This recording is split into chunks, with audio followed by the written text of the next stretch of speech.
Hello friends. तो देखिए, हम स्नेक गेम की कोडिंग करने वाले हैं। तो बेसिकली मैं ये मान के चल रहा हूँ कि आपको सी लैंग्वेज आती है और आप बिगिनर हैं। ओके, तो मैं आपको ये पूरे गेम की स्टेप बाय स्टेप कोडिंग को एक्सप्लेन करने वाला हूँ। तो हो सकता है कि देखिए वीडियो की जो लेंथ होगी वो ज़्यादा हो जाएगी, तो इसलिए इसको मैं कुछ पार्ट्स में बनाऊंगा। तो आप इसके पूरे पार्ट ज़रूर देखें, तभी आपको समझ में आएगा और फाइनली आप अपने से गेम स्नेक गेम की कोडिंग कर सकते हैं। और इस तरह के जो भी अदर गेम होंगे आप उनके लिए लॉजिक बिल्ड कर सकते हैं। ओके, तो बेसिकली यहाँ पर मैं आपको बताने जा रहा हूँ किस तरह से कोडिंग करते हैं और उसके माध्यम से आप देखेंगे कि आप भी लॉजिक बनाने लगेंगे। ओके, तो ठीक है।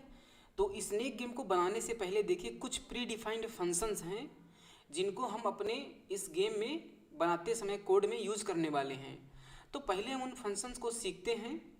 ज़्यादा नहीं, 2-3 फंक्शन हैं। ओके, जो प्री डिफाइंड फंक्शन है तो उनके बारे में आपको सीखना पड़ेगा, नहीं तो जब मैं वहाँ पर यूज़ करूँगा तो आपको समझ में नहीं आएगा कि हमने क्यों यूज़ किया और इसका पर्पस क्या है। ओके, तो चलिए, तो हमारे पास दो फंक्शन हैं जिनके बारे में मैं सिखाने वाला हूँ आपको।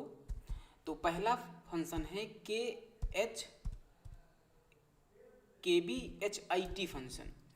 बेसिकली इसका एक्सपेंशन है कीबोर्ड हिट फंक्शन।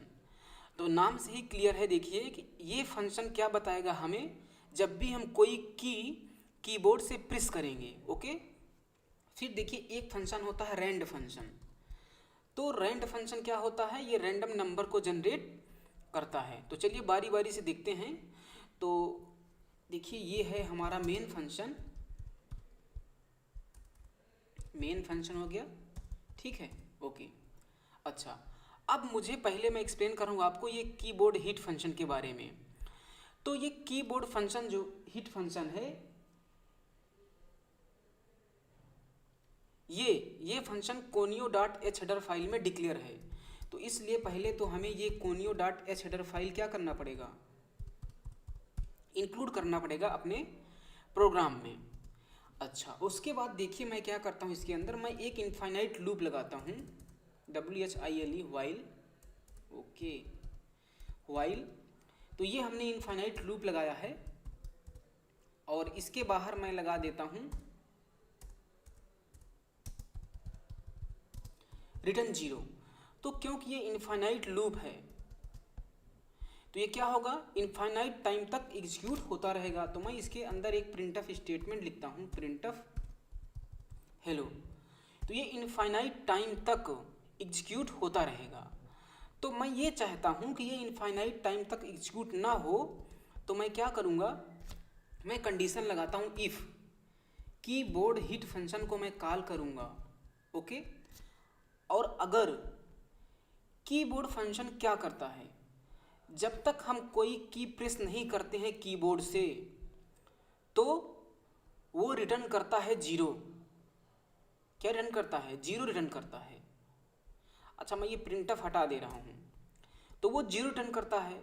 तो अगर 0 रिटर्न करेगा तो ये लूप इनफाइनाइट टाइम तक एग्जीक्यूट होने वाला है, क्योंकि उसकी कोई कंडीशन हमने नहीं लिखी है कि लूप इंड हो जाए। तो मैं यहाँ पर लिखने वाला हूँ ब्रेक कीवर्ड। तो देखिए जैसे ही मैं कोई की प्रेस करूँगा तब ये कीबोर्ड हिट फंक्शन जो होता है एक नॉन जीरो नंबर को रिटर्न करता है, वो नंबर 0 नहीं होगी। तो जैसे ही नॉन जीरो नंबर को ये रिटर्न करेगा तो ये ट्रू हो जाएगा, क्योंकि नॉन जीरो नंबर जो होती है सी लैंग्वेज में ट्रू मानी जाती है। तो ये हमारा ब्रेक क्या है, चल जाएगा। और ब्रेक चल जाएगा तो हम इस लूप के बाहर आ जाएंगे। तो यही है बेसिकली कीबोर्ड हिट फंक्शन का यूज।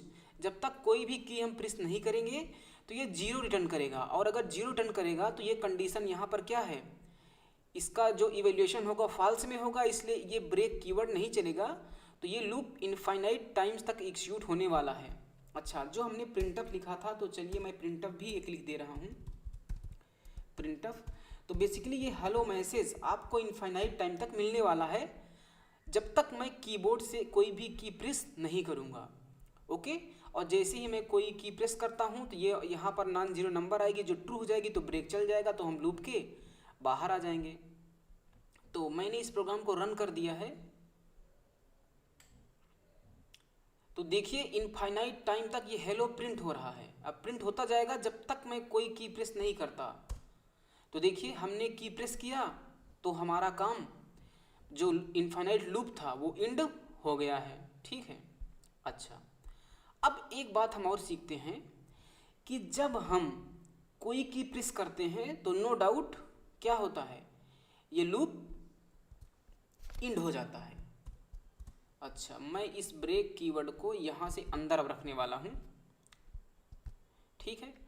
अब मैं ये चाहता हूँ कि हमने जो की को प्रेस किया है, किसी ना किसी की को तो प्रेस किया है ना, तो मैं उस की जो हमने प्रेस किया है उसको मैं कैच करना चाहता हूँ।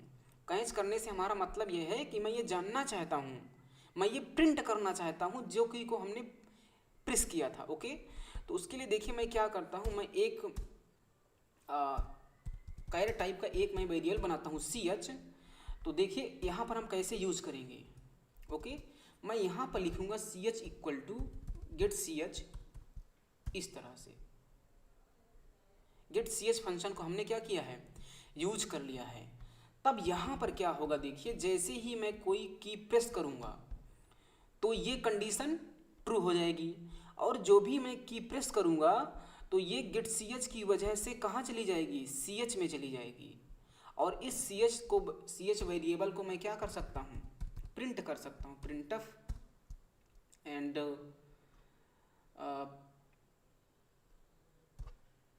Okay CHARACT character equals to %c and ch की वैल्यू मैं क्या करता हूँ, प्रिंट कर देता हूँ। तो बेसिकली मैं अभी ये इनफाइनाइट लूप को हटाऊंगा। मैं क्या करता हूँ, ओके कोई बात नहीं, इनफाइनाइट लूप है तो जैसे मैं कोई की प्रेस करूँगा तो ये ट्रू होगा, और जो भी मैं की प्रेस करूँगा वो कहाँ चली जाएगी, इस ch नाम के वेरिएबल में चली जाएगी, और जिसकी वजह से यहाँ पर प्रिंट हो जाएगी। लेकिन ये ब्रेक चल जाएगा, तो ब्रेक चलने की वजह से एक ही बार में क्या होगा, जैसे मैं कोई की प्रेस करूँगा तो वेरिएबल का जो हमने वैल्यू प्रेस की है वो प्रिंट होगा और ब्रेक चलेगा, और ब्रेक चलने की वजह से हम लूप के बाहर आ जाएंगे। तो ठीक है, देखिए अभी ये इनफाइनाइट टाइम तक लूप एग्जीक्यूट हो रहा है क्योंकि मैंने कोई की प्रेस नहीं की है। अब जैसे ही मैं कोई के प्रेस करूँगा तो वो जो ये की होगी यहाँ पर प्रिंट हो जाएगी। तो मैं प्रेस कर रहा हूँ यहाँ से डी, तो देखिए कैरेक्टर डी प्रेस मतलब प्रिंट हो गया है। तो यही है बेसिकली यूज़ कि मैं कीबोर्ड हिट फंक्शन का यूज़ करके पता कर सकता हूँ कि यूज़र ने कौन सी की को प्रेस किया है। ठीक, ओके, ये आपको समझ में आया होगा। अब मैं क्या कर रहा हूँ, मैं आपको रैंड फंक्शन के बारे में समझाता हूँ। तो जो ये रैंड फंक्शन है, तो रैंड फंक्शन पहली बात तो जो है stdlib dot h header file में डिक्लेयर है, stdlib dot h header file में डिक्लेयर है, तो उसे मुझे इंक्लूड करना पड़ेगा। और जो ये फंक्शन होता है ये एक लार्ज नंबर को, बहुत बड़ी नंबर को जनरेट करता है और रिटर्न करता है। जैसे ही मैं रैंड फंक्शन को कॉल करूँगा तो ये फंक्शन बहुत बड़ी नंबर को जनरेट करूँगा। तो लेट से मैं उसको मॉड्यूलर कर देता हूँ 20 से। तो अब कोई भी बड़ी नंबर हो, कितनी भी बड़ी नंबर हो, उसको हमने 20 से मॉड्यूलर कर दिया है। तो अब मॉड्यूलर के बाद ये रिमाइंडर हमें मिलेगा, तो रिमाइंडर तो 20 से छोटा ही आने वाला है। ओके, जिसको मैं इंट लेट से ए नाम के वेरिएबल में स्टोर कर लूँगा, और मैं यहाँ से प्रिंटफ लगा के %d लगा के ए की वैल्यू को मैं यहाँ से प्रिंट भी कर सकता हूँ। तो देखिए मैं इस प्रोग्राम को अभी रन कर रहा हूँ, तो देखिए 1 आ रहा है। तो 20 से मॉड्यूलर होने के बाद 1 आया है, मतलब ये रैंड फंक्शन ने एक बड़ी नंबर को जनरेट किया होगा, और वो नंबर जो जनरेट हुई 20 से मॉड्यूलर होने के बाद उसका जो रिमाइंडर था वो 1 आया था, इसलिए यहाँ से 1 प्रिंट हो गया है। ओके, तो thank you so much for watching this, और मिलते हैं हम आपको अगले पार्ट में। ओके, तो जहाँ पर बेसिकली हम ये सीखेंगे, तो अब हम स्नेक गेम की कोडिंग को अपने अगले पार्ट से स्टार्ट करेंगे। ठीक है, तो थैंक यू सो मच।